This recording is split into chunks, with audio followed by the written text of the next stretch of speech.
Welcome to another Dwarf Fortress video. I'm BasedBellagio. Today I want to discuss advanced world generation. I'm having a lot of fun generating worlds and tweaking the settings, and the one thing I'm focused on is getting a world that goes throughout different ages.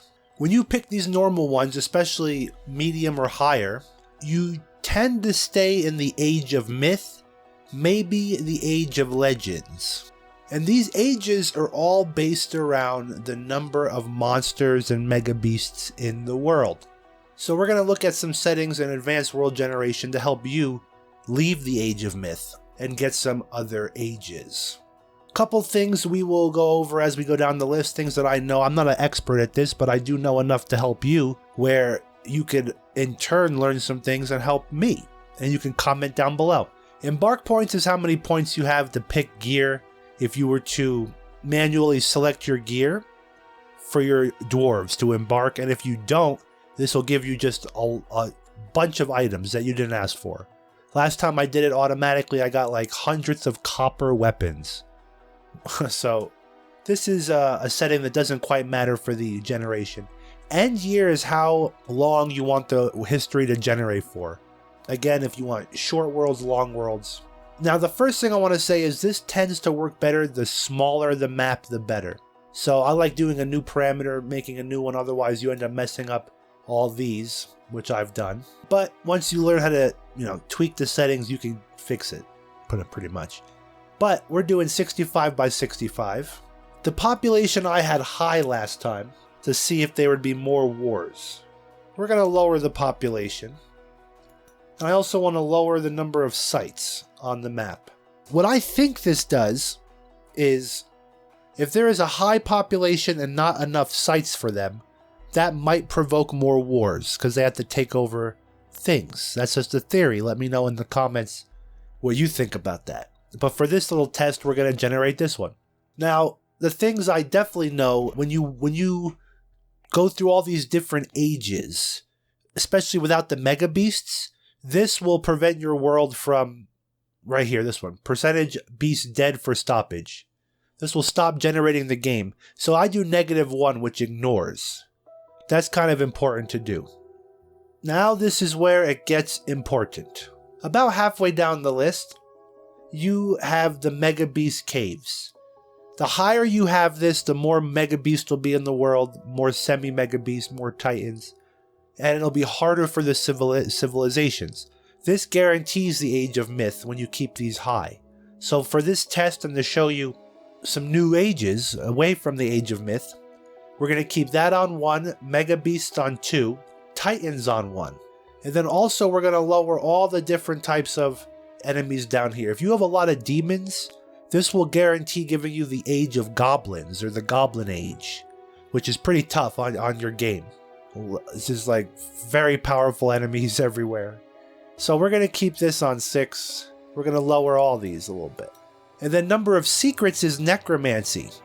The higher this, the more necromancers in the game. And then also you want to turn down the evil rain, evil clouds, and the regional interactions. I'm still learning what these do, but the world I got the most varied transitions through the ages was when I lowered these numbers.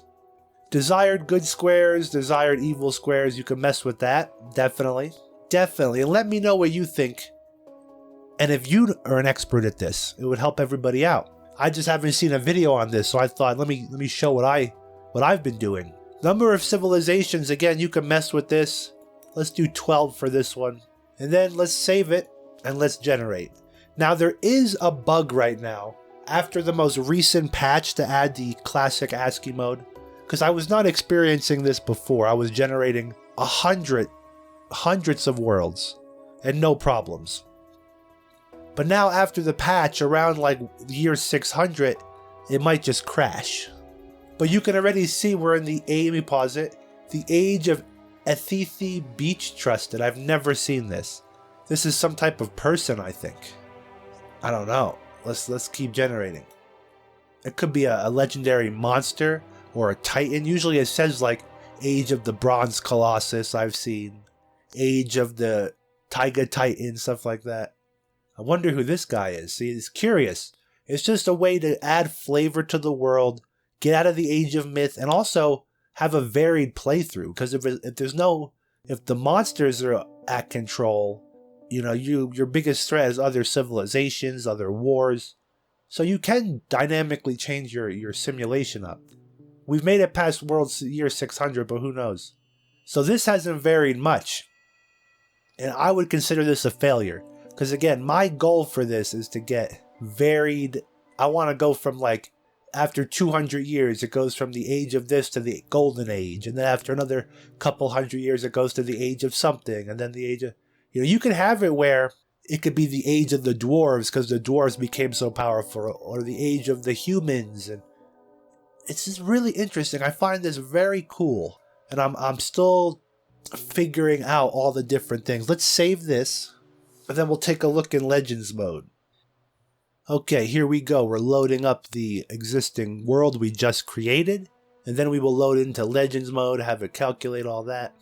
Here is the Legends mode, and you can see here we had the Age of Hydra and Forest Titan.